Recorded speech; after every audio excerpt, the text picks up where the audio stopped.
আজ বানিয়েছিলাম মটর পনির। তো সেই জন্য সবার প্রথম পনিরগুলো কেটে নিয়ে দেন তার মধ্যে একটু লঙ্কার গুঁড়ো আর একটু নুন মাখিয়ে রেখেছিলাম।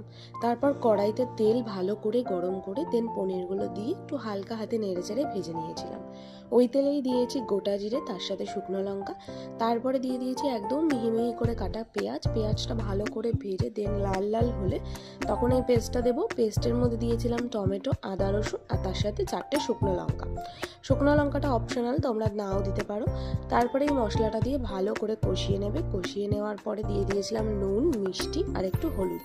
তারপরে দিয়েছিলাম কাশ্মীরি লাল মির্চ, এটা দিতেও পারো নাও দিতে পারো, আমি দিয়েছিলাম কালারের জন্য। তারপর ভালো করে একটু নেড়েচেড়ে কষিয়ে নিয়েছি। কষিয়ে নেওয়ার পর দিয়ে দিয়েছিলাম মটরশুঁটিগুলো দিয়ে কিছুক্ষণ কষানোর পরে আমি পনিরগুলো দিয়েছি, তাতে মটরশুঁটিটা একটু নরম হয়ে আসে। দেন তারপরে সামান্য একটু জল দিয়েছি আর নামানোর সময় দিয়েছি কাসৌরি মেথি আর গুঁড়ো গরম মশলা।